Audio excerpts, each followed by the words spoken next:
আসসালামু আলাইকুম সুপ্রিয় শিক্ষার্থী বন্ধুরা, কেমন আছো সবাই? আশা করছি যে যেখানে আছো সুস্থ আছো, নিরাপদে আছো।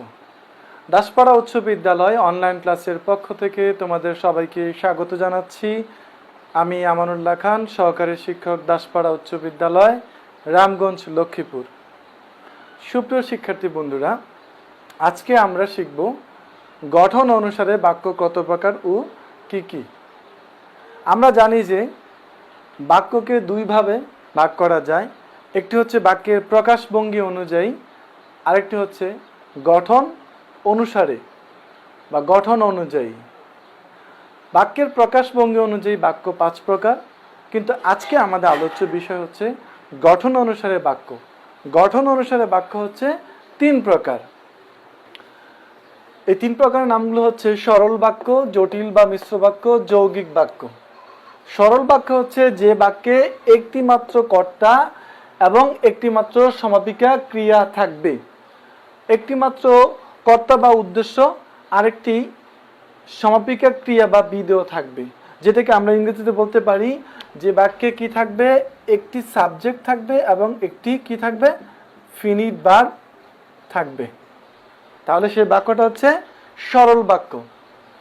জটিল বা মিশ্র বাক্য হচ্ছে যে বাক্যে একটি প্রধান খণ্ড বাক্য থাকবে এবং এক বা একাধিক আশ্রিত বাক্য থাকবে এবং পরস্পর সাপেক্ষভাবে ব্যবহৃত হবে। সাপেক্ষ মানে হচ্ছে নির্ভর করা, একটা বাক্য আরেকটা বাক্যের উপর নির্ভর করবে, অর্থাৎ একটি খণ্ড আরেকটি খণ্ডের উপর নির্ভর করবে। একটি প্রধান খণ্ড বাক্য, যেটাকে ইংরেজিতে বলা হয় প্রিন্সিপাল ক্লোজ। একটা প্রিন্সিপাল ক্লোজ থাকবে এবং এক বা একের অধিক আশ্রিত বাক্য বা সাবঅর্ডিনেট ক্লোজ থাকবে। তখন এই বাক্যটাকে বলা হয় জটিল বা মিশ্র বাক্য। যৌগিক বাক্য, যে বাক্যে কি থাকবে, দুই বা ততোধিক সরল বা জটিল বাক্য যখন মিলিত হয়ে একটি পূর্ণ বাক্য গঠন করে, তখন সেটা হচ্ছে যৌগিক বাক্য। এই 3 ধরনের বাক্য রয়েছে। পরীক্ষা অনেক সময় প্রশ্ন থাকে, তোমরা লক্ষ্য করলে দেখবে যে একটি বাক্য দেওয়া থাকে, তারপর বলা হয় যে এই বাক্যটি কি ধরনের বাক্য। নিচে অপশন দেওয়া থাকে, সেখান থেকে তোমাদেরকে উত্তর বাছাই করতে হয়। কিংবা বলা হয়ে থাকে যে নিচের কোনটি সরল বাক্য বা কোনটি জটিল বাক্য বা কোনটি যৌগিক বাক্য। তোমরা যখন এই নিয়মগুলো জানবে তখন উত্তর বের করতে পারবে। এই 3টি বাক্য চেনার জন্য আমরা কি কি বিষয় দেখলে আমরা বাক্যগুলো চিনতে পারি। সরল বাক্য আমরা চিনব কিভাবে? সরল বাক্য হচ্ছে কোনো খণ্ড বাক্য থাকবে না। সরল বাক্যে কি থাকবে না? কোনো খণ্ড বাক্য থাকবে না এবং কোনো কমা থাকবে না। এই দুইটা বিষয়, সাধারণত কোনো খণ্ড থাকবে না এবং কোনো কমা থাকবে না। যদি এই দুইটা গুণ পাওয়া যায় তখন কি হবে? খণ্ড বাক্য থাকবে না এবং কমা থাকবে না। তখন আমরা বুঝে নেব এই বাক্যটি হচ্ছে সরল বাক্য। জটিল বা মিশ্র বাক্য, যখন দেখব যে এই বাক্যের মধ্যে কতিপয় অব্যয় রয়েছে, অব্যয়গুলো হচ্ছে কি কি? যে, সে, যেই, সেই, যা, তা, যারা, তারা, যাকে, তাকে, যখন, তখন, যত, তত, যদি, তাহলে, যদিও, তথাপি ইত্যাদি সম্বন্ধসূচক অথবা অনুগামী সমুচ্চয়ী অব্যয় যখন থাকবে, তখন আমরা বুঝে নেব এই বাক্যটি হচ্ছে জটিল বাক্য বা মিশ্র বাক্য। আবার যৌগিক বাক্য আমরা কিভাবে চিনব? যখন দেখব যে বাক্যের মধ্যে কতিপয় সংযোজক বা সমুচ্চয়ী অব্যয় থাকে। এই অব্যয়গুলো কি কি?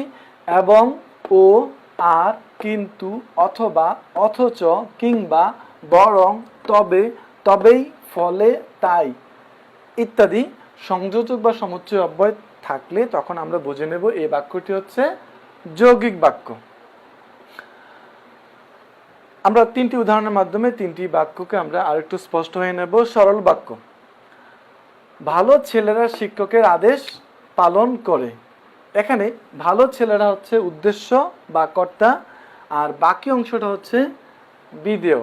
তাহলে এখানে একটা উদ্দেশ্য এবং একটা বিধেয় রয়েছে, যার কারণে এই বাক্যটি হচ্ছে সরল বাক্য। এই বাক্যে কি নেই? কোনো খণ্ড বাক্য নেই, কোনো কমা নেই। ঠিক আছে? জটিল বাক্য, জটিল বাক্যের উদাহরণ হচ্ছে এই বাক্যটাকে আমরা যদি জটিল করি, যারা ভালো ছেলে তারা শিক্ষকের আদেশ পালন করে। তাহলে এখানে দেখো যারা এবং তারা, এই যারা তারা রয়েছে, এই যারা তারা যখন থাকে এটা এক ধরনের অব্যয়, সম্বন্ধসূচক অব্যয়। এই অব্যয়টা এখানে রয়েছে। আরও কি রয়েছে? এখানে কমা রয়েছে।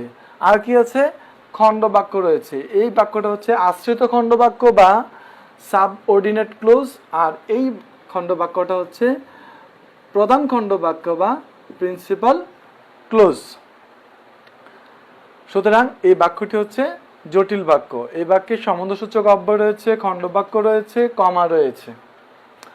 যৌগিক বাক্য, যৌগিক বাক্যে চেনার জন্য আমরা বলছি কতিপয় অব্যয় থাকবে। এই অব্যয়গুলো সমুচ্চয়ী বা সংযোজক অব্যয় এবং ও, আর, কিন্তু, অথবা, অথচ, কিংবা, বরং, তবে, তবেই, ফলে, তাই। এই অব্যয়গুলোর মধ্যে কোনো অব্যয় যদি যখন থাকে তখন আমরা বুঝে নেব এই বাক্যটি জটিল বাক্য, যৌগিক বাক্য। ছেলেটি গরিব কিন্তু মেধাবী, এখানে কিন্তু হচ্ছে একটি অব্যয়, অর্থাৎ এখানে যে কিন্তু সংযোজক বা সমুচ্চয়ী অব্যয় রয়েছে, সংযোজক নয় সমুচ্চয়ী অব্যয় রয়েছে। সুতরাং এই বাক্যটি হচ্ছে যৌগিক বাক্য। সুপ্রিয় শিক্ষার্থী বন্ধুরা, যদি তোমরা এই অব্যয়গুলো বা এই চিহ্নগুলো চেনার উপায়গুলো তোমরা জানাও, তাহলে আশা করছি খুব সহজেই তোমাদের প্রশ্নের উত্তর করতে পারবে। আজকের এই ক্লাসটি দেখার জন্য তোমাদের সবাইকে অসংখ্য ধন্যবাদ।